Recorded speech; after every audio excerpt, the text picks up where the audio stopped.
اعوذ باللہ من الشیطان الرجیم بسم اللہ الرحمن الرحیم الہی انطقنی بالہدی والہمنی التقوی۔ سلسلہ کلام عالم زر کے عنوان سے جاری تھا، اور اس سے پہلے والے جلسے میں عالم زر کی حقیقت اور عالم زر کے جو قائلین ہیں مختصراً اس بات کی طرف اشارہ کیا تھا، اور وہ آیات کہ جن سے عالم زر کے عنوان سے وہ استفادہ کرتے ہیں، ایک آیت نمبر 172 سورہ مبارکہ اعراف کی، یا جن آیات کے اندر کلمہ میثاق استعمال ہوا ہے اس سے استفادہ کرتے ہیں، یا پھر وہ روایات ہیں کہ روایات کے باب میں بہت سی ایسی احادیث سے استفادہ کرتے ہیں کہ جن سے عالم زر کے عنوان سے اس کو آگے بڑھاتے ہیں۔ ایک اشارہ کیا تھا، بعض عالم زر کو قبول کرتے ہیں اور بعض عالم زر کا انکار کرتے ہیں، اور جس طرح کہ اس کی حقیقت کی طرف اشارہ کیا تھا کہ عالم زر سے مراد یہ ہے کہ دنیا میں آنے سے پہلے ایک ایسا عالم ہے جہاں پہ خداوند عالم نے ان تمام بشریت کے افراد کو پروان چڑھایا، عقل اور شعور دیا، عقل اور شعور دینے کے بعد پورے دین کو ان پہ پیش کیا۔ جنہوں نے قبول کر لیا وہ صاحب سعادت بن گئے، اور جنہوں نے قبول نہیں کیا وہ صاحب شقاوت بن گئے، اور اس کے بعد پھر اسی ذرے کی صورت میں واپس پلٹا دیا۔ واپس پلٹانے کے بعد پھر آہستہ آہستہ ان کو دنیا میں ظاہر کیا۔ اس نظریے پہ جو اشکالات وارد ہیں کہ جن کی بنیاد پہ عالم زر کو اس طرح سے قبول کرنا ممکن نہیں ہے، وہ کئی ایک اشکالات ہیں۔ البتہ سب کی طرف اشارہ نہیں ہو پائے گا، صرف بحث کو مرحلہ تکمیل تک پہنچانے کے لیے بعض کی طرف اشارہ کر دیتا ہوں، باقی انشاءاللہ آپ مفصل کتب میں خود بھی مراجعہ کر سکتے ہیں۔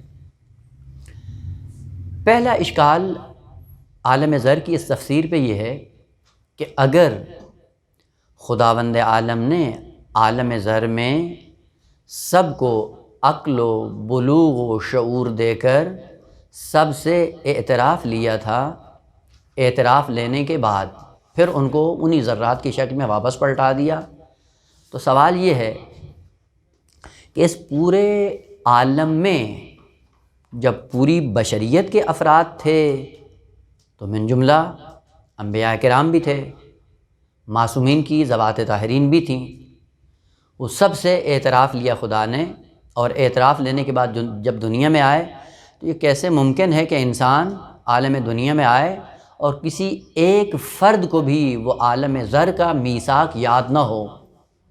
عام انسانوں میں تو آدمی آپ کہیں کہ چلیں بھول گئے چونکہ معصوم نہیں تھے، آیا معصومین بھی اس میثاق کو بھول گئے جو خداوند عالم نے وہاں پہ لیا تھا؟ یہ کیسے ممکن ہے کہ سب کے سب بھول جائیں اور کسی کو بھی یاد نہ ہو؟ وہ اس اشکال سے جواب بعضوں نے دینے کی کوشش کی ہے، لیکن جواب اتنا تام نہیں ہے کہ نہ انسان جب اس عالم میں آتا ہے تو عالم دنیا میں جیسے ہی پہنچتا ہے اس مادے کے ساتھ وابستہ ہوتا ہے تو جو کچھ پہلے اس کو یاد تھا وہ سارے کا سارا بھول جاتا ہے، اور یہ بھولنا ایک طبیعی سی بات ہے، چونکہ ایک ایسے عالم میں آتا ہے اس عالم کی خصوصیات کی بنیاد پہ وہ پچھلے عالم کی خصوصیات انسان بھول جاتا ہے، اور یہ طبیعی سی بات ہے۔ وہ ائمہ طاہرین کیوں بھول گئے، معصومین کیوں بھول گئے، اس کے لیے کوئی جواب نہیں ہے۔ مزید برآن کہ عالم زر سے اگر فرض کیا کہ وہ ہے، اور عالم زر سے دنیا میں آنے کے لیے وہ عالم زر کی ساری خصوصیات اگر انسان بھول جاتا ہے تو دنیا سے جب عالم برزخ اور عالم قیامت میں انسان جا پہنچتا ہے تو یہ عالم سے یعنی دنیا کے عالم سے انتقال ہونا انتہائی سخت ہے، جس کے لیے قرآن نے ذکر بھی کیا ہے، ان زلزلۃ الساعۃ لشیء عظیم۔ اور جب موت آتی ہے انسان کو تو موت کے نتیجے میں انسان کے اوزان خطا کر جاتے ہیں، اور آہستہ آہستہ انسان نسیان کا شکار ہو جاتا ہے۔ اور آپ نے دیکھا ہے کہ فقہی اعتبار سے مستحب بھی ہے کہ انسان جب دنیا سے جاتا ہے تو اس کو تلقین پڑھانا مستحب ہے۔ اور تلقین میں آپ کون سی چیزیں اس کو بتاتے ہیں؟ یہی اسماء افہام کہہ کے کیا کرتے ہیں، وہی چھوٹی چھوٹی باتیں، کیا ہے کہ آپ کا رب کون ہے، کتاب کون ہے، قبلہ کیا ہے، پیغمبر کون ہے اور ائمہ کون، یہی باتیں ہیں نا۔ وہ یہ باتیں سب کو یاد ہیں، لیکن جیسی موت آتی ہے تو انسان حتیٰ یہ معلومات بھی بھول جاتا ہے۔ وہ پاس عالم زر سے جب دنیا میں آتے ہیں تو ظاہر ہے اس عالم میں آنے کی وجہ سے وہ ساری چیزیں انسان بھول جاتا ہے، آہستہ آہستہ ممکن ہے کسی کو یاد آئے۔ اور اس کا نمونہ یہی ہے کہ انسان جب دنیا سے جاتا ہے آخرت کی طرف تو سب کچھ بھول جاتا ہے، اور اسی لیے تلقین پڑھانا اس کے لیے مستحب ہے۔ بس عین ممکن ہے کہ عالم زر سے انسان نے میثاق خداوند عالم کے ساتھ کیا ہو، لیکن جیسے عالم دنیا میں آتا ہے بھول جاتا ہے، بس ممکن ہے کہ بھول جائیں۔ اس پہ اشکال یہ ہے کہ آپ نے قرآن کی وہ آیات پڑھی ہیں، اہل بہشت کی گفتگو اہل جہنم سے، اور دونوں کی طرح کی آیات موجود ہیں کہ جیسے بھی دنیا سے انسان آخرت کی طرف منتقل ہوتا ہے تو نتیجے کے طور پہ کئی ایسی چیزیں ہیں، باتیں ہیں جو اہل بہشت کو یاد ہیں۔ مثلاً قرآنی آیت ہے کہ وہ لوگ کدھر گئے کہ کننا نعدہم من الاشرار، وہ کدھر گئے کہ جن کو ہم اشرار سمجھتے تھے وہ کہاں گئے؟ دیکھیں گے کہ وہ بہشت کے بالا درجات پہ فائز ہیں۔ تو اس کا مطلب ہے بہشت میں جانے کے بعد جو انتہائی سنگین مرحلہ ہے موت کا، اس کے بعد بھی اہل بہشت میں بہشتی حضرات دنیا کی معلومات بعضوں کے ذہن میں ہیں، اور عالم زر سے عالم دنیا میں آنے میں اتنا عظیم سانحہ نہیں ہے، اور اس مختصر سے سانحے میں کہتے ہیں سب بھول گئے، جبکہ عظیم سانحے کے بعد بہشت میں جانے کے بعد ایسے افراد ہیں جن کو دنیا کی زندگی کے مسائل پتہ ہیں، یاد ہیں، اور قرآن نے ان کو نقل کیا ہے۔ بس اگر کوئی عالم ہوتا بنام عالم زر، اور اس عالم کی خصوصیات اگر عقل اور شعور کی دنیا میں معلوم ہوتی تو جب دنیا میں آتے قطعاً بعض افراد کو وہ معلوم ہوتی۔ نتیجہ کیا ہے؟ چونکہ کسی کو بھی یاد نہیں ہے، اس سے نتیجہ کیا لیتے ہیں کہ اصل کوئی عالم زر ہے ہی نہیں کہ جس میں یہ کام ہوا ہو۔ اشکال دیگر کہ اگر عالم زر میں میثاق لیا گیا ہے، اور میثاق لینے میں جن لوگوں نے خدا کے فرمان پہ لبیک کہا وہی صاحب سعادت ہیں اور وہی صاحب نجات ہیں، اور جنہوں نے لبیک نہیں کہا وہ اہل شقاوت ہیں، تو سوال یہ ہے کہ آپ معصومین کی نسبت آپ کیا کہیں گے؟ کیا آیا انہوں نے خدا کی آواز پہ لبیک کہا یا نہیں کہا؟ یقیناً کہا ہوگا نا۔ تو اگر معصومین نے خدا کے اس میثاق پہ لبیک کہا ہے، اور خصوصاً وہ جو انہوں نے عالم زر میں تعہد دیا کہ ہم سارے دین پہ عمل کریں گے اور وہاں پہ اتمام حجت کروا کے دنیا میں آئے، تو ائمہ طاہرین کی صف میں ایک معصوم ہے بنام امام حسن عسکری علیہ الصلاۃ والسلام۔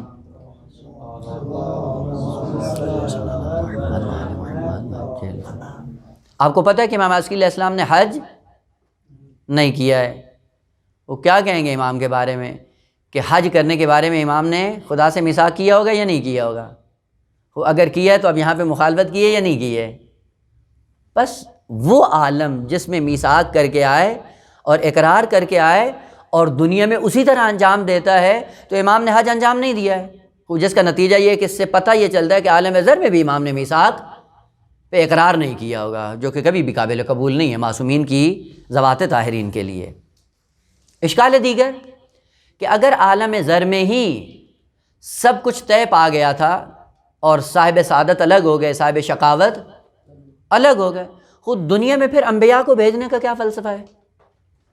وہ کیوں بھیج رہے ہیں ان کو؟ انبیاء کو کیوں بھیج رہے ہیں؟ خود جب سعادت کا انتظام وہاں پہ کر دیا اور اسی ڈگر پہ ان کو چلنا تھا، پھر انبیاء کو کیوں بھیجا ہے؟ کتب آسمانی کو کیوں نازل کیا ہے؟ یہ کتب آسمانی اور شریعت اور انبیاء اور ائمہ کا تسلسل کے ساتھ آنا اور بار بار ان کو ہدایت کے راستے پہ گامزن کرنا عبث نظر آتا ہے۔ بس انبیاء کو جو بھیجا جا رہا ہے، کتب آسمانی کو جو نازل کیا جا رہا ہے، یہ کس لیے؟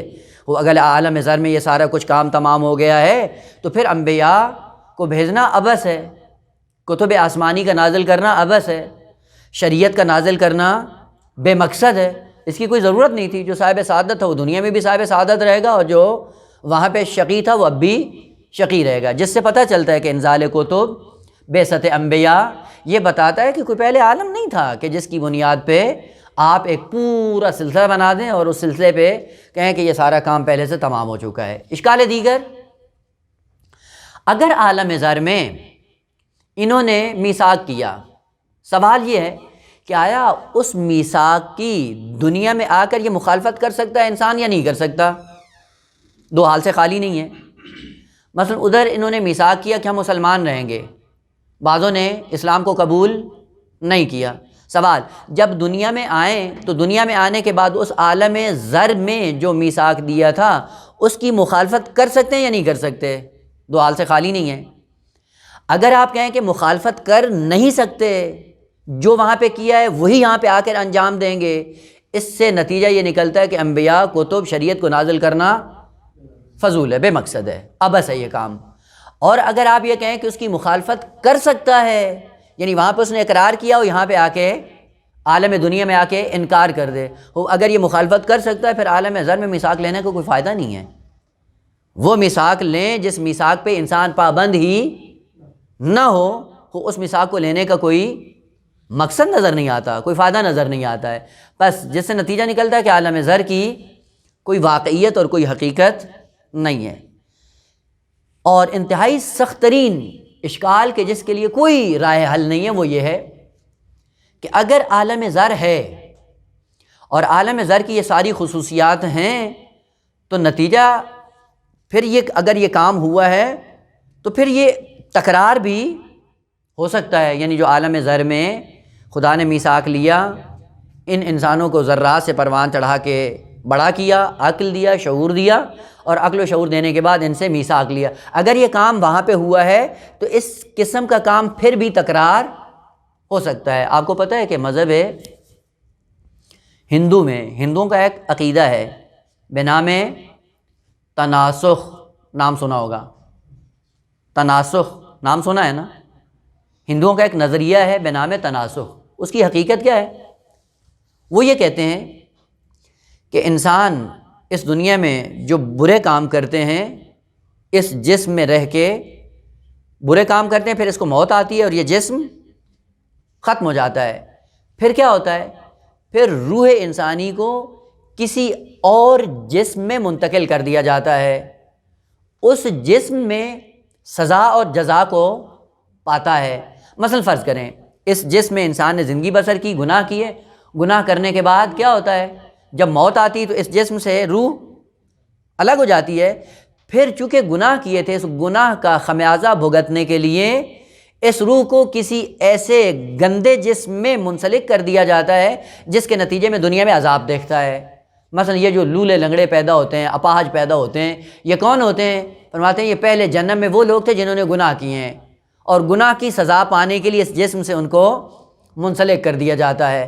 اور اسی لیے وہ کیا کہتے ہیں کہ ایک جنم نہیں ہے، انسان کے 7 ہیں یا کئی ایک جنم ہیں، یعنی ہر جنم کے بعد روح کو اعمال کے سائے میں دوسرے جسم سے وابستہ کر دیا جاتا ہے، منسلک کر دیا جاتا ہے۔ واضح؟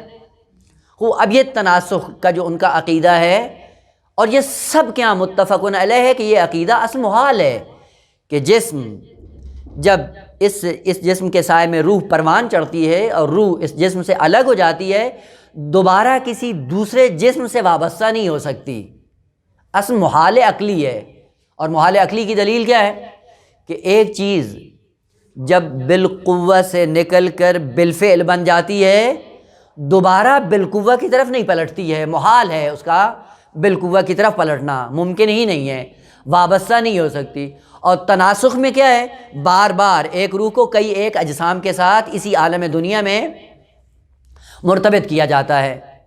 اگر آپ نے کہا کہ عالم ذر ہے اور خدا نے ان ذرات کو نکالا، پروان چڑھایا، پروان چڑھانے کے بعد میثاق لیا، میثاق لینے کے بعد پھر ان کو ذرات میں تبدیل کر دیا اور پلٹا دیا واپس، خوب اگر یہ ہو سکتا ہے پھر ہندوؤں کا تناسخ بھی ہو سکتا ہے، جائز ہے۔ وہ جب ہندوؤں کی بات آئے وہ تناسخ کی بات کریں کہتے ہیں محال ہے، لیکن جب آپ کے عالم ذر کی بات آئے بات تو ایک ہی ہے، آپ کی بات صحیح ہے لیکن ہندو جب وہ بات کرے تو آپ کیا کہتے ہیں؟ یہ باطل ہے اور محال ہے۔ اگر دونوں کے اندر تشابہ ایک جیسا ہے تو محال ہیں، تو پھر دونوں محال ہیں، اگر ممکن ہے تو دونوں ممکن ہیں۔ بس یہ کون سی بات ہے کہ آپ عالم ذر کو جب بات اس کی کریں اور اس میں یہ ہو کہ ایک جسم سے روح وابستہ ہو پھر اس سے ہٹا لیا جائے اور پھر دوسرے جسم سے وابستہ کر دیا جائے عالم دنیا میں، یہ آپ کہیں کہ یہ ہو سکتا ہے، لیکن تناسخ ہندو والا وہ نہیں ہو سکتا نا۔ اگر یہ ہو سکتا ہے تو پھر تناسخ کے عقیدے کو بھی قبول کریں، جبکہ تناسخ کے لیے متفقن علیہ ہے اسلام کے اندر تمام مذاہب بدون استثناء، تمام مذاہب کے ماننے والے تناسخ کے بطلان اور محال ہونے کے قائل ہیں۔ پس تناسخ قابل قبول نہیں ہے۔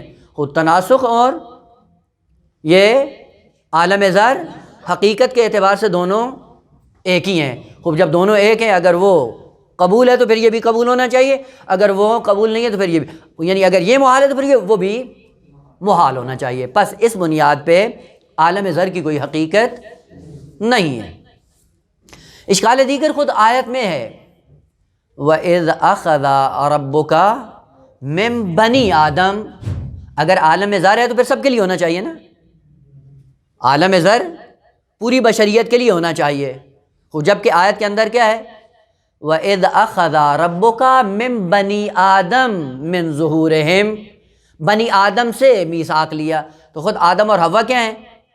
ان کا تذکرہ آیت میں موجود نہیں ہے، یعنی آدم اور حوا مستثنیٰ، اور آدم و حوا سے ہٹ کر جو ان کی اولاد تھی ان کے لیے میثاق ہوا، اور آدم اور حوا مستثنیٰ قرار پائے۔ کیوں بھائی؟ خوب اگر عالم ظاہر پہ سب کے لیے ہو، جس طرح کہ قرآن نے ذکر بھی کیا ہے کہ یہ سب کے لیے، آدم اور حوا کی استثناء قابل فرض نہیں ہے اور قابل فہم بھی نہیں ہے۔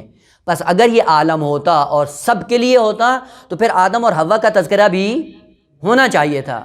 چونکہ آدم اور حوا کا یہاں پہ تذکرہ نہیں ہے، اس سے پتہ چلتا ہے کہ یہ عالم سب کے لیے نہیں تھا۔ اگر یہ قانون کلی ہے تو پھر سب کے لیے ہونا چاہیے، جبکہ آیت کے اندر ان دو افراد کو مستثنیٰ قرار دیا گیا ہے۔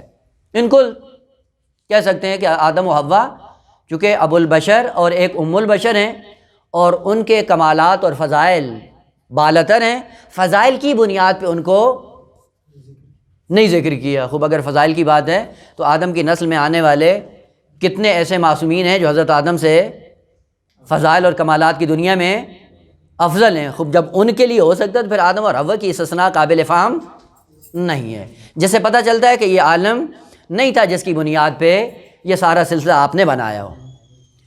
اشکال دیگر جو خود آیت کے اندر موجود ہے، آپ نے عالم ذر میں کہا کہ بعض ایسے تھے جنہوں نے لبیک کہا اور بعض ایسے تھے جنہوں نے لبیک نہیں کہا، یعنی بعض منکر اور بعضوں نے اقرار کر لیا۔ آیت کیا کہہ رہی ہے؟ آیت کہہ رہی ہے الستو بربکم، قالو جمع کا صیغہ ہے، اور جمع کا مطلب کیا ہے؟ سب نے، کوئی استثناء نہیں ہے، یعنی قرآن نے نہیں کہا کہ بعضوں نے کہا اور بعضوں نے نہ کیوں۔ آیت کیا کہہ رہی؟ قالو، سب نے اقرار کیا۔ اس کا مطلب ہے کہ کوئی منکر وہاں پہ نہیں تھا۔ خوب آپ نے عالم ذر کیسے بنا دیا کہ بعضوں نے اقرار کر لیا اور بعضوں نے انکار کر دیا؟ آیت کے اندر یہ بات نہیں ہے۔ پس اگر آیت پہ فوکس ہو تو آیت بتا رہی ہے کہ جب خداوند عالم نے اپنی ربوبیت کو پیش کیا تو ربوبیت کو قبول کرنے میں کسی نے بھی انکار نہیں کیا ہے۔ وہ جب کسی نے بھی انکار نہیں کیا، خوب آپ نے عالم ذر کی کیوں ایسی تفسیر کی ہے کہ جب خدا نے اپنی ربوبیت کو پیش کیا بعضوں نے قبول کر لیا اور بعضوں نے قبول نہیں کیا، درست ہے؟ بس آیت کے اندر کوئی استثناء موجود نہیں ہے، بلکہ آیت نے کہا قالو بلا شہدنا، سب نے کہا کہ ہم اس پہ شاہد ہیں، آپ کی ربوبیت کو مانتے ہیں، اور کوئی ایک جزئی بھی ایسی نہیں تھی کہ جس نے اس میثاق کا انکار کیا، سب نے اقرار کیا ہے، اور کوئی بھی ایک فرد بھی اس سے استثناء نہیں ہے۔ اس سے پتہ چلتا ہے کہ یہ عالم ذر کی طرف ناظر نہیں ہے۔ اشکال دیگر جو خود آیت کے اندر موجود ہے وہ یہ ہے کہ ہم نے یہ سارا سلسلہ کیوں کیا، اقرار کیوں لیا، کہ کل جب قیامت کے دن تم پہنچو تو بہانہ یہ پیش نہ کرنا کہ ہم کیوں دین کے دائرے میں نہیں آئے، اس لیے کہ ہمارے آباء و اجداد مشرک تھے۔ کیونکہ اکثر ہوتا یہی ہے کہ دنیا میں انسان جو اپنا دین اپناتا ہے تو وہ کیا ہوتا ہے؟ دین تقلید ہوتی ہے، آباء و اجداد کے دین پہ ہم چل رہے ہوتے ہیں۔ وہ اگر والدین سنی ہوتے ہیں تو بچے بھی سنی ہو جاتے ہیں، اگر والدین شیعہ ہیں تو بچے بھی معمولاً ایسے ہی ہوتا ہے، اگر والدین ہندو ہیں تو بچے بھی ہندو ہو جاتے ہیں۔ خداوند عالم نے کہا کہ ہم نے یہ میثاق لیا اور سب سے لیا اور سب نے اقرار کیا۔ کیوں کیا؟ کہ اتمام حجت کے لیے۔ یہ ربوبیت کا اقرار ہم نے پوری بشریت کے افراد سے لیا، اور یہ اقرار لینے کا مطلب کیا تھا کہ کل قیامت کے دن آ کر یہ بہانہ نہ بنانا کہ ہمارے آباء و اجداد مشرک تھے اس لیے ہم شرک میں آلودہ ہو گئے، ہمارے آباء و اجداد کافر تھے اس لیے ہم ان کی تقلید میں کافر ہو گئے۔ یہ کفر اور شرک کا قیامت کے دن بہانہ نہ کرنا، اس لیے ہم نے یہ سب سے اقرار لیا ہے، اور سب نے اس اقرار کا اعتراف بھی کیا ہے، قبول بھی کیا ہے۔ خوب، آیت کیا کہہ رہی ہے کہ کل قیامت کے دن یہ نہ کہنا کہ کل ہم اپنے آباء و اجداد کے کفر اور شرک کی وجہ سے کافر اور مشرک ہو گئے، جس سے پتہ چلتا ہے کہ جو آپ نے کہا ہے کہ یہ جو اقرار لیا گیا تھا اس اقرار میں سب موحد تھے نا۔ آیت کیا کہہ رہی ہے کہ بعض مشرک تھے اور بعض کافر تھے۔ یہ کیسے ہو گیا کہ یہ سارے کے سارے، آپ نے کہا کہ موحدین سے خداوند عالم نے اقرار لیا، ان کی ذریت سے یہ خداوند عالم نے اقرار، اور ذریت کس کی ہے؟ آدم کی۔ یہ آیت کیا کہہ رہی ہے کہ کل کو یہ نہ کہنا کہ ہمارے آباء و اجداد مشرک تھے۔ آدم مشرک تھا، حوا مشرک تھی، وہ کافر تھے۔ جبکہ آیت کیا کہہ رہی ہے کہ جن کی اولاد ہو اور کل قیامت کے دن یہ نہ کہیں کہ ہمارے آباء و اجداد کافر اور مشرک تھے، جس سے پتہ چلتا ہے کہ بات حضرت آدم و حوا یہ اس کی بات نہیں ہو رہی ہے، بات کس کی ہو رہی ہے؟ ایسی اولادوں کی بات ہو رہی ہے کہ جن کے والدین یقیناً مشرک تھے، جن کے والدین یقیناً کافر تھے، ان کی اولاد سے بھی خداوند عالم نے اپنی ربوبیت کا اقرار لیا، اور اقرار لینے کے بعد یہ کہا کہ کل قیامت کے دن اتمام حجت تم پہ ہو جائے، اور کل کو یہ بہانہ نہ کرنا کہ ہم کیوں کافر ہوئے، اس لیے کہ ہمارے والدین کافر تھے۔ اگر فطرت سلیم پہ ہوتے اور اسی فطرت سلیم پہ چلتے ہوئے آ رہے ہوتے تو تم دیندار ہوتے، یعنی آج جہنم کا ایندھن نہ بنتے۔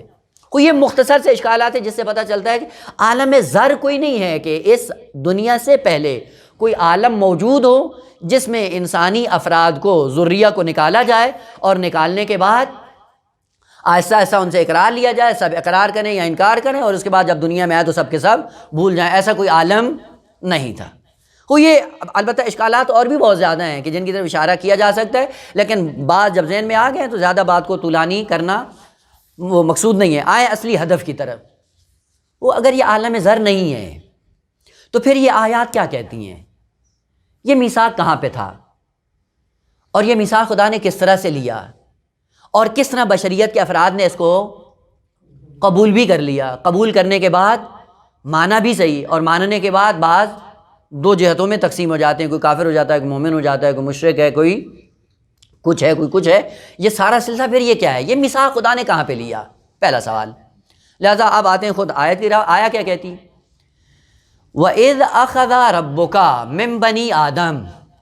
خداوند، لفظ اخذ عربی میں کہاں پہ استعمال ہوتا ہے؟ اخذ، جہاں پہ ایک چیز کو دوسری چیز کے وجود سے الگ کیا جائے اور الگ کرنے کے بعد اس کو مستقل بنا دیا جائے۔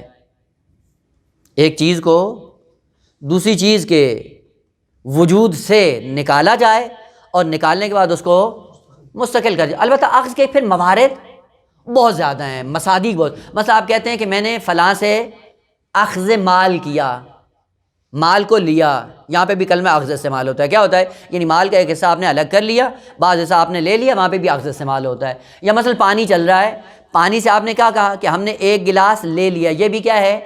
اخذ ہے۔ اور اخذ کے بعد ہوتا کیا ہے؟ وہ پانی اگر ایک گلاس آپ چلتی ہوئی نہر سے نکال لیں تو کیا ہوتا ہے؟ فوراً وہ بیلنس برابر ہو جاتا ہے۔ اسی لیے کہا جاتا ہے، حدیث کے اندر ہے کہ اگر آپ زمین میں سے کچھ مٹی نکال لیں، الگ کر لیں، تو زمین میں کیا ہو جاتا ہے؟ گڑھا بن جاتا ہے۔ وہ گڑھا کب بھرتا ہے؟ ایک زمانہ لگتا ہے۔ مٹی آپ نے نکال لی، گڑھا بن گیا۔ اب یہ گڑھا کیسے بھرے گا؟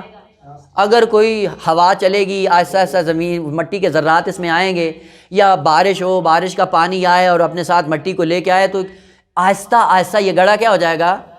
بھر جائے گا۔ ایک زمانہ لگے گا بھرنے کے لیے۔ لیکن چلتے ہوئے پانی سے اگر آپ ایک بالٹی نکال لیں تو جو خلا آتا ہے وہ کب بھرتا ہے؟ فوراً بھر جاتا ہے۔ اسی لیے خداوند عالم نے اپنے مقدس ترین اور محبوب ترین افراد کے ذریعے یہ پیغام جو ہمیں دیا وہ یہ ہے، روایت معصوم سے ہے، من ایقن بالخلف جاد بالعطیہ، کہ جس کو یقین ہو کہ میں جو خرچ کر رہا ہوں یہ فوراً خالق کائنات جبران کرے گا، تو کیا کرے گا؟ جاد بالعطیہ، دینے میں بخل سے کام نہیں لیتا ہے۔ وہ جو نہیں دے رہا ہے وہ کیا ہے؟ اس کے تفکر میں یہ ہے کہ زمین میں گڑھا کھودا جا رہا ہے، پتہ نہیں بھرے گا یا وہ انسان کے پاس جب سائل آتا ہے تو کہتا ہے 2 ٹکے دے دو، دینے کے بعد یہ دے دیا جیب خالی ہو جائے گی، مجھے کہاں سے ملے گا؟ اس کے عقیدے میں کیا ہے کہ جب دے گا تو زمین میں گڑھا کھودا جائے گا۔ اگر وہ انسان ہو جو کہے کہ نہیں، پانی سے 1 گلاس نکالنے سے کوئی فرق، فوراً اس کی جگہ بھر جاتی ہے، جبران ہو جاتا ہے۔ جب اس یقین انسان کو اس طرح سے ہو، پھر جب بھی سائل آتا ہے فوراً دے دیتا ہے۔ من ایقن بالخلف، جس کو یقین ہے کہ میں جو خرچ کروں گا خدا فوراً اس گڑھے کو بھر دے گا، پھر وہ بخل سے کام نہیں لیتا۔ اسی لیے آپ جا کے سورہ حل عطا میں 3 دن روزہ رکھتے ہیں، اور 3 دن روزہ رکھنے کے بعد جب شام کا وقت آتا ہے افطار کا، تو کیا کرتے ہیں؟ جیسے ہی سائل آتا ہے دروازے پہ اٹھا کر، یہ سوچتے نہیں ہیں کہ دے دیا تو ہمارا کیا بنے گا۔ من ایقن بالخلف جاد بالعطیہ۔ اور یہ معصومین کی بات نہیں ہے، ان معصومین کے ساتھ ساتھ ایک غیر معصوم شخصیت بنام فضہ بھی شامل تھی اس سورہ حل عطا کے اندر۔ یہ اس کی معرفت کا یہ عالم ہے کہ معصومین کی تربیت میں جب رہتی ہے اس کے چہرے پہ ملال نہیں آتا، روزہ رکھنے میں بھی شریک ہے اور سخاوت کرنے میں بھی شریک ہے۔ اور جب خداوند عالم نے اجر کے طور پہ کہا تو خداوند عالم نے کہا میری ذات آپ کی شاکر ہے اور تم سارے کے سارے مشکور بنے ہوئے ہو، ہے یا نہیں ہے؟ جس کو یقین ہو کہ یہ بھر جائے گا وہ فوراً دے دیتا ہے، اور جب وہ دے دیتا ہے وہ دیکھتا ہے کہ سری ترین کام جو ہوتا ہے خداوند عالم جبران کر دیتا ہے۔ وہ ہماری زندگی میں جبران کیوں نہیں ہوتا؟ خداوند عالم کا یہ فرمانا ہے، یعنی قانون ہے خدا کا، کہ جس قسم کا عقیدہ میرے بارے میں پیدا کرو گے میری برخورد آپ کے ساتھ ویسی ہی ہوگی۔ اگر دیتے ہوئے تذبذب، شک اور تردید کا شکار ہو کہ جی کہاں سے آئے گا، وہ بھلے کہیں نہیں آئے گا، لیکن اگر دیتے ہوئے انسان کو خدا کے بارے میں یہ یقین ہے کہ جس نے یہ دیا ہے بعد میں بھی دے سکتا ہے، وہ فوراً دے دیتا ہے۔ بس مانا کر رہے تھے اخذ کا۔ اخذ کیا ہے؟ یعنی ایک چیز کو دوسری چیز سے جب نکالا جائے اور نکالنے کے بعد وہ مستقل ہو جائے۔ وَإِذْ أَخَذَ رَبُّكَ، خدا نے کیا کیا؟ اخذا، نکالا۔ کس کو؟ بنی آدم کو۔ کہاں سے؟ من ظہورہم، یعنی نسل انسانی کو جب آگے بڑھایا۔ کس صورت میں نکالا؟ آپ کو پتہ ہے کہ نسل انسانی کیسے بڑھتی ہے؟ کہ مرد سے نطفہ یعنی اس کے وجود سے الگ ہوتا ہے، رحم مادر میں جاتا ہے۔ یہی نطفہ ایک زمانے میں جزء باپ تھا، باپ کے ایک جز کو نکالا گیا، الگ کیا۔ یہی الگ کرنا کیا ہے؟ اخذ ہے۔ اخذ کرنے کے بعد کیا کیا؟ رحم مادر میں گیا، اور رحم مادر میں جانے کے بعد کیا ہوا؟ یہ پروان چڑھنا شروع ہو گیا۔ جب پروان چڑھتا گیا کیا ہوگا؟ یہ مستقل ہو گیا، یعنی اب یہ والدین کے تابع نہیں ہے۔ اگر یہ سعادت مند ہے والدین کے ساتھ اس کا کوئی ربط نہیں ہے، اگر یہ شقی بنتا ہے تو والدین کو کوئی نقصان نہیں پہنچائے گا، یعنی مستقل ہو گیا ہے۔ اس کی اپنی زندگی ہے، اس کی سعادت اور شقاوت اپنے لیے ہے۔ اس لیے خداوند عالم نے کہا کہ ہم نے نسل انسانی کو جب بڑھایا، بڑھانے کے بعد کیا کیا تھا کہ والدین سے اس کو ہم نے الگ کیا۔ اس وجود کو جب ہم نے جدا کیا، یہ وجود آگے بڑھتا گیا اور مستقل ہوتا گیا، اور ہر فرد انسانی سے ہم نے یہ میثاق لیا ہے۔ اور وہ کیا؟ الست بربکم، ہم نے ان کو کہا کہ میں تمہارا رب نہیں ہوں۔ یہ ربوبیت کا اقرار کیوں لیا؟ کل بھی اشارہ کیا تھا کہ ربوبیت کا معنی کیا ہے؟ استقلال۔ عبودیت کا معنی کیا ہے؟ وابستگی۔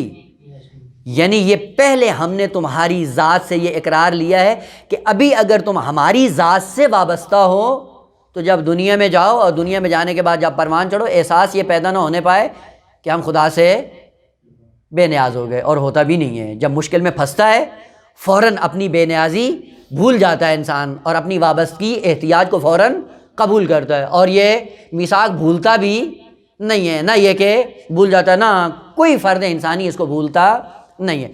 خوب، اب آئیں کہ یہ میثاق لیا کیسے اور کس طرح سے لیا۔ اس سے پہلے کہ اس مطلب کو بیان کروں، ایک مقدمہ چھوٹا سا عرض کر دوں تاکہ یہ بات ذہن میں آ جائے۔ انسان کے لیے 2 تعبیریں جو کی جاتی ہیں اور خصوصاً ہم اس کو روزمرہ استعمال بھی کرتے ہیں. ایک طبیعت اور دوسرا ہے فطرت. یہ دو کلمے ہیں، اور انسان مجموعہ ہے طبیعت اور فطرت کا.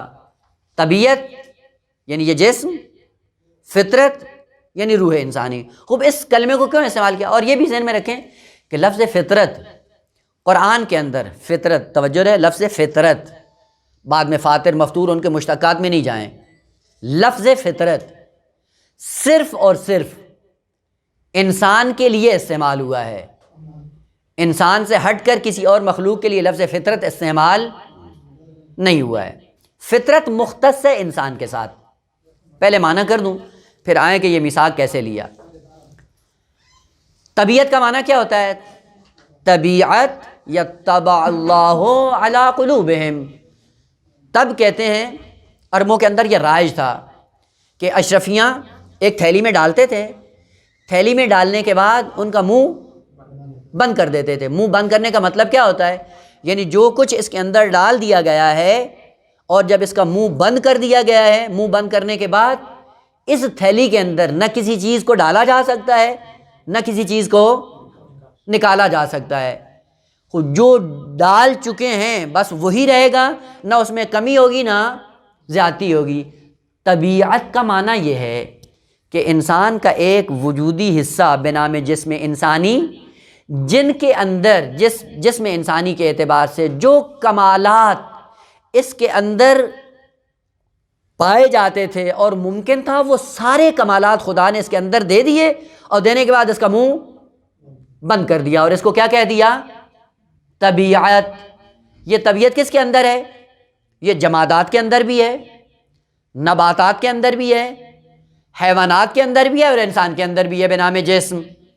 مثلا بعض خصوصیات ہیں طبیعی.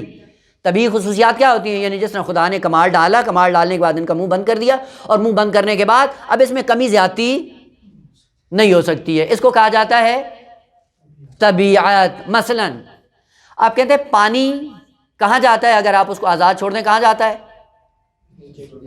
نیچے کی طرف. کیوں نیچے کی طرف جاتا ہے؟ اس کی طبیعت کے اندر خدا نے یہ چیز رکھ دی ہے کہ ہمیشہ کدھر جائے گا؟ نیچے جائے گا. اگر آپ کو اوپر لے جانا ہو تو پھر کیا کریں گے؟ طبیعت کے برخلاف اس پہ تحمیل کریں گے، ٹھونسیں گے، زبردستی کریں گے، جبر کریں گے، پھر یہ اوپر جائے. پریشر سے پانی آپ کیا کرتے ہیں؟ اوپر لے جاتے ہیں. لیکن جیسے ہی آپ پریشر ختم کرتے ہیں پھر کہاں جاتا ہے؟ اپنی طبیعت کی طرف پلٹ آتا ہے. پس طبیعت یعنی وہ کمال جو خداوند عالم نے اس وجود کے اندر رکھا ہے، اور اس میں کمی اور زیادتی نہیں ہوتی. دھواں کہاں جاتا ہے؟ اوپر. خوب جب روک لیں، جیسے ہی چھوڑیں گے کہاں جائے گا؟ اوپر جائے گا. وہ پتھر کو آپ بلندی سے پھینکے کہاں جائے گا؟ نیچے. طبیعت میں ہے. بس طبیعی کمالات وہ ہیں کہ آپ جب تک ان پہ فشار نہیں لائیں، جبر نہیں کریں، وہ اپنے مسیر کو طے کریں گے اور اس مسیر سے ہٹتے بھی نہیں ہیں. مثلا آپ نے دیکھا ہوگا جانوروں کو بعض سدھاتے ہیں، یعنی اپنی طبیعت سے ان کو ہٹانے کی کوشش کرتے ہیں، لیکن اگر آپ ان کو آزاد چھوڑ دیں پھر کیا ہوتا ہے؟ اپنی طبیعت کی طرف پلٹ جاتے ہیں. اور یہ ایک لطیفہ بھی ہے، لطیفہ ہے علمی، نہ لطیفہ وہ جو اردو والا ہے. لطیفہ علمی یہ شیخ بھائی تھے رضوان اللہ تعالیٰ علیہ، یہ حرم رضوی میں جن کی قبر اثر ہے، جایا کریں زیارت کے لیے. یہ ناصر الدین شاہ تھا، صفوی خاندان کا بادشاہ، ان کے زمانے میں تھے اور بڑے محترم تھے دربار میں. تو ناصر الدین شاہ نے بعض افراد کے ذریعے اپنے بعض مہمانوں کو بلایا اور اس میں بلیوں کو تھوڑا بہت انہوں نے سدھایا، اور سدھانے کے بعد کیا کہا کہ ایک ٹرے دی اور ٹرے میں موم بتیاں تھیں، اور موم بتیوں کو ان کو پہلے وہ سدھاتے رہے. سدھانے کے بعد جب مہمان بلائے تو بلیاں اس ٹرے کو جس کے اندر موم بتیاں تھیں اٹھا کر مہمانوں کے سامنے انہوں نے پیش کیں. تو آ کے شیخ بھائی سے کہتے ہیں کہ دیکھا ہے کہ خدا نے تو کہا کہ یہ طبیعت ہوتی، طبیعت بدلتی نہیں، ہم تو بدل دی. یہ تو ان کا کام یہ نہیں ہے کہ اتنے نظم و ضبط کے ساتھ ٹرے کو اٹھائیں اور ٹرے میں موم بتیاں بھی ہوں، اور موم بتیوں کے بعد یہ اسی طرح نظم و ضبط کے ساتھ لا کر مہمانوں کے سامنے پیش کریں. تو شیخ بھائی نے کہا کہ ایک مرتبہ پھر ان کو دعوت دیں، اگلی دعوت میں پھر ان کو بلائیں، دیکھتے ہیں کہ یہ اپنا انداز اسی طرح رکھتی ہیں یا نہیں رکھتی. پھر سے اہتمام کیا. اہتمام کرنے کے بعد شیخ بھائی بھی وہاں پہ موجود تھے، اور جیسے ہی وہ بلیاں آ رہی تھیں ٹرے کو لے کے تو آغا نے 2-3 چوہے چھوڑ دیے، اور جیسے ہی چوہوں کو دیکھا ٹرے انہوں نے پھینکا اور فوراً بھاگی چوہوں کی طرف۔ یہ طبیعت ہے، طبیعت اس سے آدمی دور نہیں جا سکتا، طبیعت کے مطابق چلتا ہے، اور انسان کو طبیعت دی، اور طبیعت کا خاصہ کیا ہے؟ یعنی انسان کے اندر یہ موجود ہے، فرد انسانی جتنے، مثلا فرض کریں یہ بچہ ہوتا ہے چھوٹا سا، آپ کہتے ہیں کہ اس کے اندر عقل اور شعور نہیں ہوتا، ایسے ہی ہے نا؟ جب عقل اور شعور نہیں ہوتا ہے، اب آپ اس کی ماں کو کئی مشابہ خواتین کے ساتھ بٹھا کر آپ رکھ دیں ایک محفل میں، لباس ایک جیسا ہو، ساری خصوصیات ایک جیسی ہوں، بچے کو چھوڑ دیں، رو رو جائے گا کدھر؟ یہ عقل کی بنیاد پہ جا رہا ہے، یہ طبیعت کی بنیاد پہ جا رہا ہے، اور یہ طبیعت فرد انسانی کے اندر موجود ہے۔ پس طبیعت کی خصوصیت یہ ہے کہ جس طرح سے خدا نے خلق کر دیا ہے اسی ڈگر پہ یہ خود بخود چلتا رہے گا جبری اعتبار سے۔ مثلا ہے شہد کی مکھیاں ہیں، کیا کرتی ہیں؟ پھولوں پہ بیٹھتی ہیں، رس چوستی ہیں، چھتے میں آتی ہیں، شہد بناتی ہیں، اور یہ کام کیا کر رہی ہیں؟ طبیعت کے مطابق یہ سارا کام چل رہا ہے، اور اس میں کوئی تبدیلی بھی نہیں آتی۔ جب سے خدا نے خلق کی ہیں اس وقت سے ان کا یہی کام ہے، اور یہ کام کرتی چلی جا رہی ہیں۔ پس انسان طبیعت کے بل بوتے پہ انہی کمالات کو انجام دیتا ہے جو خدا نے ان کے اندر فیڈ کر دیا ہے، اور اس سے کوئی مخالفت بھی نہیں کرتا ہے یہ انسان، یہ طبیعت کا خاصہ ہے۔ اور ہم اکثر جب پوچھتے بھی ہیں تو کیا کہتے ہیں؟ جی آپ کی طبیعت ٹھیک ہے، وہ طبیعت پوچھیں یا نہ پوچھیں وہ اپنے ڈگر پہ چلتی رہے گی۔ پوچھنا کیا چاہیے؟ ہاں بھائی آپ کی فطرت سالم ہے یا نہیں ہے، وہ نہیں پوچھتے ہیں۔ اس طرح سے ہم مادیت کے اندر گھرے ہوئے ہیں، جب پوچھتے بھی ہیں تو حال احوال میں طبیعت کی مشکلات کو حل کرنے کی کوشش کریں۔ نہ، طبیعت کے اندر خداوند عالم نے جو نظام رکھ دیا ہے وہ نظام جبری طور پہ اس کے تابع ہو کر انسان چلتا رہے گا، اور یہ بچپن میں طبیعت کا سلسلہ چلتا رہتا ہے، لیکن آہستہ آہستہ جب ہوتا ہے پھر طبیعت سے ماورا ہو کر پھر فطری تقاضوں کے مطابق چلنا شروع ہو جاتا ہے۔ دوسرا حصہ جو انسان کا ہے وہ کیا ہے؟ فطرت۔ فطرت آپ کو پتہ ہے مصدر ہے، اور مصدر 3 طرح سے استعمال ہوتا ہے، کبھی تاکید کے لیے، کبھی مرہ کے لیے، کبھی نو کے لیے۔ یہ تو پڑھا ہے نا، وہ کبھی کہتے ہیں ضرب تو ضربن شدیدن، تاکید ہو گئی، اور کبھی کہتے ہیں ضرب تو ضربتن، یہ فعلتن کا وضع کس کے لیے ہے؟ مرہ کے لیے، فعلتن یعنی ایک ضرب لگائی، جس طرح حدیث بھی ہے نا ضربت علی یوم الخندق، ایک ہی تھی، اور اسی ایک کو بیان کرنے کے لیے فعلہ کا وزن استعمال ہوتا ہے۔ اور کبھی کہتے ہیں جلست جلستا زیدن، یہ جلستن فعلتن نوعیت کا ہے، نوعیت کے اندر کیا ہوتا ہے؟ کیفیت بیان ہوتی ہے۔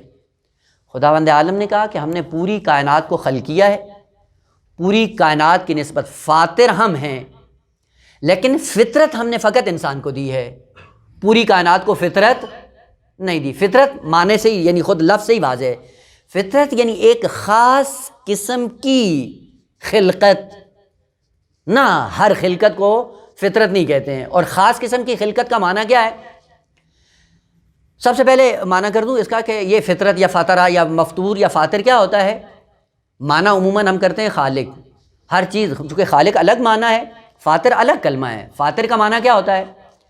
ہر وہ چیز جو سب سے پہلے وجود میں لائی جائے اور کسی نمونے اور ماڈل کو دیکھے بغیر وجود میں لائی جائے، اور وہ پہلی بار وجود میں آ رہی ہو، اس سے پہلے وجود میں نہیں، وہاں پہ لفظ فاطر استعمال ہوتا ہے۔ اور ہے حضرت امیر المومنین بیٹھے ہوئے تھے، 2 عرب بدو جھگڑا کرتے ہوئے، نزاع کرتے ہوئے امیر المومنین کی بارگاہ میں آئے، اور جھگڑا ان کا ایک کنویں پہ تھا۔ ایک کہتا تھا یہ کنواں میرا ہے، دوسرا کہتا تھا یہ میرا ہے۔ عبداللہ ابن عباس بھی ساتھ میں بیٹھے ہوئے تھے، تو ایک نے بدو نے کیا کہا؟ انا فطرتھا، یعنی سب سے پہلے کنویں کو میں نے کھودا ہے، جب میں کھود کر گہرائی تک گیا ہوں تو زحمت میرا ہونا چاہیے۔ عبداللہ ابن عباس بیٹھا ہوا تھا، کہتا جب یہ عربوں کا، ان بدوؤں کا آپس میں جھگڑا ہوا، جب انہوں نے یہ کہا اس دن مجھے پتہ چلا کہ لفظ فاطر کا معنی کیا ہے۔ پس فاطر میں یہ خصوصیت ہے کہ جو سب سے پہلے کام کرے، اس کام میں کوئی اس پہ سبقت نہ لے جائے، اس کو فاتر کہا جاتا ہے، اور جو سب سے پہلی مخلوق ہو جو خلقت کا لباس پہننے میں سب پہ سبقت لے جائے وہ مفطور کہلائے گی۔ فطرت کیا ہے؟ ایک خاص خلقت۔ وہ خاص خلقت کیا ہے؟ خداوند عالم نے جن جن مخلوقات کو خلق کیا ان میں سے کتنی ہیں؟ بعض مادی مخلوقات ہیں، بعض روحانی اور نورانی، مثلا ملائکہ نورانی مخلوق ہیں، اور یہ جو عالم مادہ کے اندر حیوانات کی ایک دنیا، یہ کیا ہے؟ جسمانی مخلوق ہے۔ ان دونوں کے اندر خداوند عالم کا قانون کیا تھا؟ نورانی مخلوق جن جن کمالات پہ پہنچ سکتی تھی ان کو وہ سارے کمالات دے کر خداوند عالم نے خلق کر دیا، لہذا ان کے اندر کمی اور زیادتی نہیں ہوتی۔ اور اسی طرح حیوانات کی دنیا میں بھی جن جن کمالات تک پہ وہ جا سکتے تھے وہ کمالات ان کو دے کر دنیا میں روانہ کر دیا۔ بیچ میں ایک انسان جب اس کو خلق کیا تو خداوند عالم نے کہا کہ نہ، تمہیں کمال نہیں دوں گا، تمہیں کمال، تیری خلقت دوسروں سے الگ ہو جائے گی، کیفیت تیری خلقت کی بدل جائے گی۔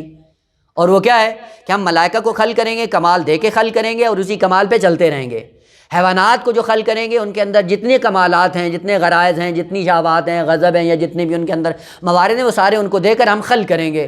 لیکن انسان کا تمہیں ہم کچھ بھی نہیں دیں گے، تیری خلقت کا انداز انوکھا ہوگا۔ وہ کیا ہے کہ آپ کو کمال تک جانے کی صلاحیت دیں گے، انحطاط میں جانے کی صلاحیت دیں گے۔ نہ آپ کو انحطاط میں رکھیں گے، نہ آپ کو کمالات کی دنیا پہ رکھیں گے، بلکہ حد استوا میں رکھیں گے۔ اور حد استوا کا معنی کیا ہے؟ آپ اس استعداد کو فعلیت میں بھی تبدیل کر سکتے ہیں، کمال بنا لیں، یا اپنی صلاحیت کو استعمال کرتے ہوئے اپنے لیے وبال جہنم بنا لیں، یہاں پہ ڈیپینڈ کرتا ہے۔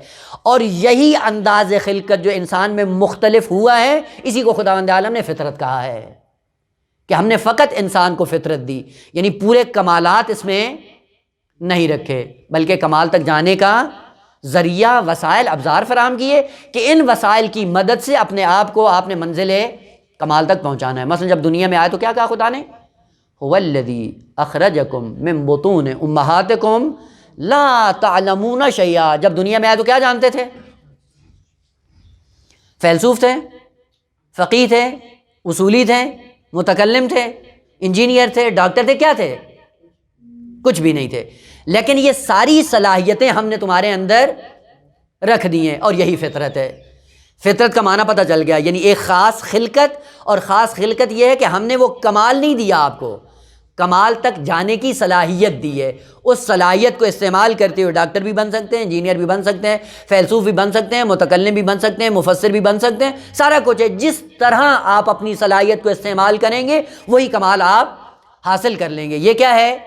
فطرت۔ یہ فطرت ہم نے آپ کو دی ہے۔ اب آئیں، وہ میثاق کیا تھا؟ اس میثاق اور اس عالم ذر میں جو عہد لیا گیا تھا، اس عہد کا مطلب یہ تھا کہ یہی انسان جو وجود انسانی خدا سے لے کر عالم دنیا میں آتا ہے، یہی شکل انسانی میں آنا یہ عہد الہی ہے، یہ میثاق الہی ہے کہ انسانی وجود اللہ سے لے کر جب دنیا میں آتا ہے، یہ میثاق وجودی ہے جو خداوند عالم نے خلقت کے اندر رکھ کر انسان کو دنیا میں روانہ کیا ہے۔ اسی لیے خداوند عالم نے کیا کہا؟ انا عرضنا الامانۃ علی السماوات والارض والجبال فابین ان یحملنها واشفقن منها۔ کیا کہا؟ کہ ہم نے اپنی امانت کو پیش کیا، کس پر؟ زمین، آسمان، پہاڑ، یعنی کل کائنات پر ہم نے اپنی امانت کو پیش کیا۔ البتہ ابھی اس میں نہیں جائیں کہ وہ امانت کیا ہے۔ بعضوں نے کہا ارادہ ہے، بعضوں نے کہا اختیار ہے، بعضوں نے کہا ولایت ہے، بعضوں نے کہا دین ہے، بعضوں نے کہا شریعت، وہ مصادیق ہیں، لیکن اس میں بھی جانے کی ضرورت نہیں ہے۔ امانت کہا کہ میں آپ کو دے رہا ہوں، پوری کائنات سے کہا میری امانت کو اٹھاؤ گے؟ پوری کائنات نے انکار کر دیا، کہا نہ، ہم اس امانت کو نہیں اٹھا سکتے۔ فحملها الانسان، بڑھ کر انسان نے اس امانت کو اٹھا لیا۔ وہ امانت کیا تھی؟ یعنی پوری کائنات سے کہا کہ میں تمہیں مکمل بنا کے بھیجوں یا خود بن کر آؤ گے میری بارگاہ میں؟ پوری کائنات نے کہا نہیں، ہمارے اندر بننے کی صلاحیت نہیں ہے، ہمیں بنا کر بھیجو۔ لیکن انسان آگے بڑھا، اس نے کہا نہ، مجھے صلاحیت دے کے بھیجو، میں بن کر آؤں گا آپ کی بارگاہ میں۔ یہی بن کر آنا، یہ میثاق ربوبی ہے خداوند عالم کی بارگاہ میں مثال کے ذریعے عرض کروں تاکہ بات واضح ہو جائے. مثلا میثاق کبھی زبان سے ہوتا ہے اور کبھی وجودی افعال اور اعمال کے ذریعے میثاق ہوتا ہے. مثلا فوجی، یہ جس برادر کا موبائل بج رہا ہے بند کر دیں آپ. ظاہر میری تھا. دیکھیں کبھی میثاق زبان سے ہوتا ہے اور کبھی میثاق اعمال اور افعال کے نتیجے میں ہوتا ہے. مثلا انسان فوج میں بھرتی ہوتا ہے، بھرتی ہونے کے بعد جیسے ہی وردی پہن لیتا ہے فوج کی، یہ وردی پہننا کیا ہے؟ دلیل کس بات کی ہے؟ کہ جو قوانین اس فوج کے ہیں آپ کو قبول کرنے ہیں. تو یہ قبول کرنا کیا ہے؟ میثاق ہے فوج کے ساتھ. اور کس طرح سے میثاق کو قبول کیا ہے؟ وردی کو پہن کر. یہ وردی کو پہن کر اس حصے کا، اس پورے نظام کا حصہ بن جانا، یہ میثاق ہے. اگر وردی پہن لیے تو پھر ان قوانین پہ عمل کرنا آپ کی ذمہ داری بن جاتی ہے. یہ میثاق کیا ہے؟ میثاق عملی. یہ کیسے کہیں گے؟ بعد میں پھر یہ ہوگا کہ ہاں یہ شخص فوجی بنا، فوجی بننے کے بعد ہم نے ان سے میثاق لیا اور اس نے میثاق کو قبول کر لی. کیسے قبول کیا؟ کہ وردی پہن کر اس نے اس پہ امضا کر دیا کہ ہم قوانین جو فوج کے اس پہ عمل کریں گے. یا فرض کریں آپ کسی ادارے میں جاتے ہیں اور اس ادارے میں آپ کو بھرتی کر لیا جاتا ہے، اور جیسے ہی آپ اس ادارے کے اندر جاتے ہیں اور آپ کی نوکری لگ جاتی ہے، اس ادارے کے اندر آپ کا قدم رکھنا ہی میثاق ہے اس ادارے کے قوانین کے ساتھ. کہ جب آپ ادارے میں جا رہے ہیں تو یا تو نہ آتے، اگر آئے ہیں تو اب قوانین کو فالو کرنا ہے. یہی اس ادارے کے اندر قدم رکھنا میثاق ہے اس انسان کا اس ادارے کے ساتھ. مثال کو اپنی ذات کی طرف لے کے آئیں. حوضے میں آتے ہیں، ایک زمانہ ہوتا ہے کہ حوضے میں لباس نہیں پہنتے ہیں، اور ایک زمانہ آتا ہے لباس پہن لیتے ہیں. یہ لباس پہننا میثاق ہے امام زمان کے ساتھ. زبان سے بولنے کی ضرورت نہیں ہے، لباس کے تقاضے ہیں، عمامہ پہننے کے تقاضے ہیں، زبان سے کہنے کی کوئی ضرورت نہیں ہے. جیسے ہی آپ نے لباس پہنا، یہ لباس پہننا میثاق ہے امام عصر کے ساتھ. اب آپ کو امام عصر کے عنوان سے پہچانا جائے گا، جانا جائے گا. تو آیا آپ نے زبان سے کوئی بات کی؟ نہ، آپ نے جیسے یہ لباس پہنا، لباس پہننا ہی میثاق ہے آپ کا امام عصر کے ساتھ. خداوند عالم نے کہا ہم نے جیسے انسان کو فطرت دی، طبیعت بھی دی، فطرت کو لے لینا ہی میثاق ہے خداوند عالم کے ساتھ. اور یہ فطرت لے کر جب دنیا میں آتا ہے، یہی میثاق ہے خداوند عالم کی ربوبیت کے ساتھ. اور یہ فطرت انسانی کو خداوند عالم کو دے دینا، یہی میثاق لینا ہے خداوند عالم کے اس انسان سے. پس میثاق یہ نہیں ہے کہ زبان سے کہا جائے، اسی لباس انسانیت میں آنا یہ میثاق ہے. مثلا خداوند عالم نے جب فطرت دی کہا یہ فطرت بالقوہ ہے، لیکن اس سے پہلے کہ یہ میں فطرت دوں، ایک علم حضوری میں نے اس کے اندر رکھ دیا ہے. وہی علم حضوری میثاق ہے خداوند عالم کی ذات کے ساتھ. کیا کہا؟ کہ جب میں نے طبیعت کے ساتھ ساتھ آپ کو فطرت دی، فطرت دینے کے لیے کیا کہا؟ فَأَلْهَمَهَا فُجُورَهَا وَتَقْوَاهَا. یہ علم دے کے میں نے آپ کو روانہ کیا ہے. اور وہ کون سا علم ہے؟ یہ علم فطری کہلاتا ہے. یہ علم فطری میں نے آپ کو دیا، اور یہ علم فطری کے ذریعے کیا ہوتا ہے؟ اسی علم فطری کے ذریعے انسان ربوبیت خدا کا اقرار کرتا ہے، دین کا اقرار کرتا ہے، دین کی تعلیمات کو قبول کرتا ہے. اور جس کی فطرت سالم ہوتی ہے وہ دین کو قبول کرتا ہے، اور جس کی فطرت اس راستے سے منحرف ہو جاتی ہے وہ آہستہ آہستہ دین کے خلاف جا کر قیام کرتا ہے. بس میثاق اور فطرت اور عہد سے مراد یہ نہیں تھا کہ ایک عالم ہو، وہاں پہ انسان کو پروان چڑھایا جائے، زبان کے ذریعے خدا کی بارگاہ میں جا کے اقرار کرے. نہ، ایسا نہیں تھا، بلکہ انسان کا لباس انسانیت پہن کر دنیا میں آ جانا یہی میثاق ہے، یہی فطرت ہے، یہی عہد ہے، یہی پیمان ہے. کہ جہاں پہ پوری کائنات نے زبان حال کے ذریعے انکار کر دیا کہ ہمارے اندر یہ توان نہیں ہے، لیکن انسان نے کہا نا، میرے اندر یہ صلاحیت ہے اور اس امانت کو میں اٹھاؤں گا. جب دنیا میں جاؤں گا میں خود مکمل انسان بن کر آپ کی بارگاہ میں آؤں گا. اور اس میثاق کو کوئی فرد انسانی نہیں بھولا ہے. نہ یہ کہ سب بھول گئے ہوں، کوئی ایک فرد بھی آپ یہاں پہ دنیا میں ثابت نہیں کر سکتے جو بھولا ہو. مثلا اس میثاق کے اندر موٹے موٹے قوانین کیا ہے؟ ایک، ربوبیت، کون ایسا بشر ہے کہ جو ربوبیت کا انکار کرتا ہو؟ وہ عام حالات میں ممکن ہے انکار کر دے، لیکن خدا نے کہا کہ جب یہ مشکل میں پھنستے ہیں سارا کس کا ہوتا ہے؟ اس کا مطلب ہے بھولا نہیں ہے۔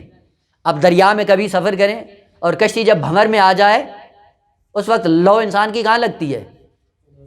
خدا۔ اس کا مطلب ہے کہ فطرت ابھی بھولی نہیں ہے۔ خوب عام حالات میں کیا ہوتا ہے؟ عام حالات میں گناہوں کے نتیجے میں فطرت دب جاتی ہے، پہلے بھولتی نہیں ہے۔ بس آپ دنیا میں جا کر دیکھ لیں، کوئی ایسا فرد ہے جس کو عدالت سے نفرت ہو؟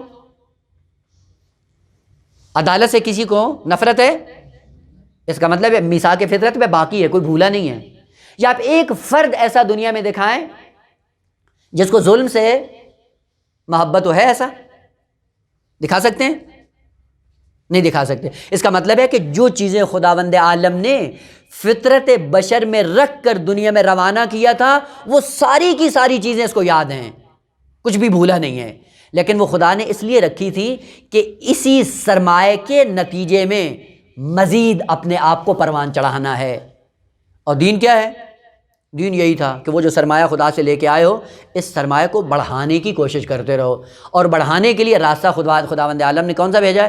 انبیاء کو بھیجا، ائمہ کو بھیجا، کتب آسمانی کو نازل کیا، شریعت کو بھیجا۔ یہ شریعت، کتب آسمانی، انبیاء، اوصیاء، ان کا کام کیا ہے؟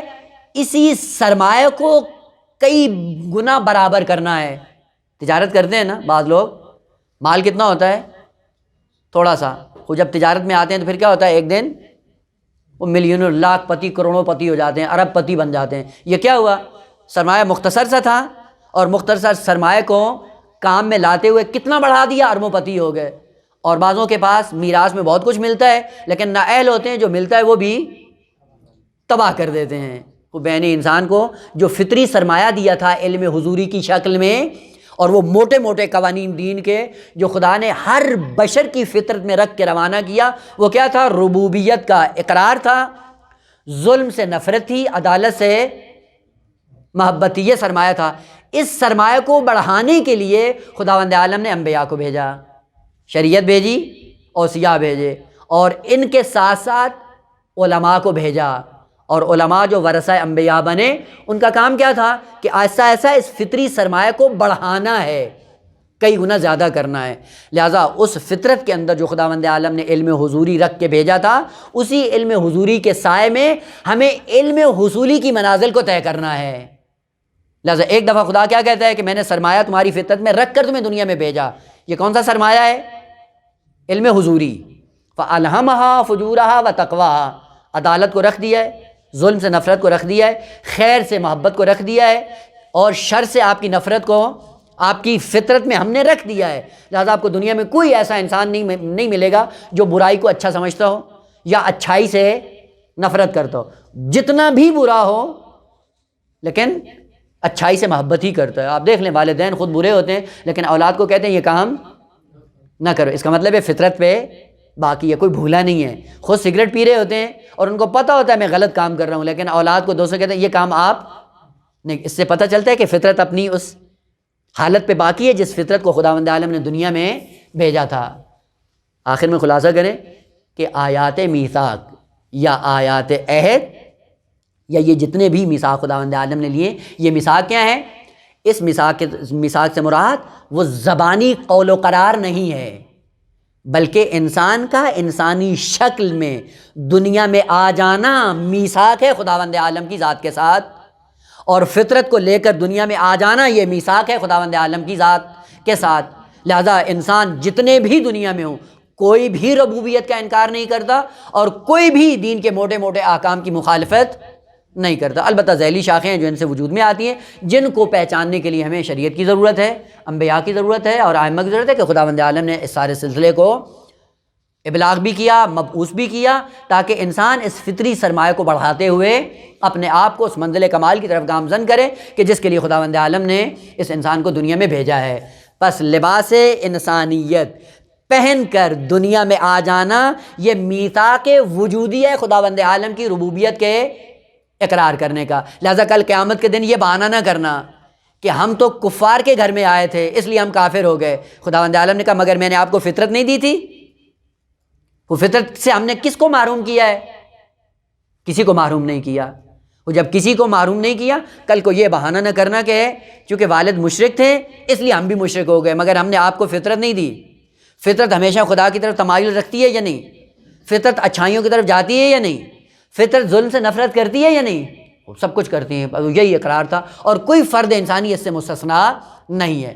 اور یہ میثاق کس طرح سے ہے طول تاریخ میں؟ یعنی جب تک نسل انسانی باقی رہے گی یہ میثاق تکرار ہوتا رہے گا۔ جیسے جیسے بشر کی نسل آگے بڑھے گی، جو جو افراد دنیا میں آتے رہیں گے اسی میثاق کے سائے میں دنیا میں وقوع پذیر ہوں گے، موجود ہوں گے، اور لباس انسانیت میں جو بھی دنیا میں ظاہر ہوگا یہ میثاق ربوبی کے سائے میں دنیا میں ظاہر ہوگا، جس کا خلاصہ یہ ہے کہ میثاق سے مراد میثاق فطرت ہے، اور فطرت خداوند عالم نے اس طرح سے دی ہے کہ اس کے اندر کمالات کی صلاحیت رکھی ہے، کمالات کی صلاحیت کو بالفعل میں تبدیل کرنے کے لیے دنیا میں بھیجا ہے، اور جتنی یہ آیات ہیں میثاق کی وہ ساری کی ساری اس میثاق فطرت کی طرف بازگشت کرتی ہیں، اور یہ میثاق انبیاء سے 2 گنا لیا گیا ہے، یعنی میثاق فطرت بھی ہے ان کے پاس، اور میثاق فطرت سے ہٹ کے جو ان سے میثاق لیا گیا ہے وہ کیا ہے کہ فقط آپ کو بہشت میں نہیں جانا ہے بلکہ اس بشریت کو بھی اپنے ساتھ لے کر بہشت میں جانا ہے۔ مراد یہ نہیں کہ عالم ذر میں ان سے مختصر سی گفتگو تھی، فقط اس لیے کہ آپ اس بات سے آشنا ہو جائیں۔ انشاءاللہ آہستہ آہستہ جب مزید مطالعہ کریں گے تو مزید گوشے آپ کے لیے روشن ہوں گے، اور ہم نے فقط اس بات کو شروع کیا ہے انشاءاللہ کہ آپ کے لیے زمینہ فراہم ہو گیا ہو کہ اس تناظر میں انشاءاللہ آپ کے مطالعات جاری رہیں، روایات کی طرف بھی نگاہ ہو، لیکن چونکہ ٹائم نہیں ہے کہ روایات کی طرف اشارہ کریں، انشاءاللہ اگر کسی اور فرصت میں ہوا تو ہو جائے گا، یا یہ ہے کہ آپ خود بھی اس کا مطالعہ کر سکتے ہیں۔ والحمد للہ رب العالمین۔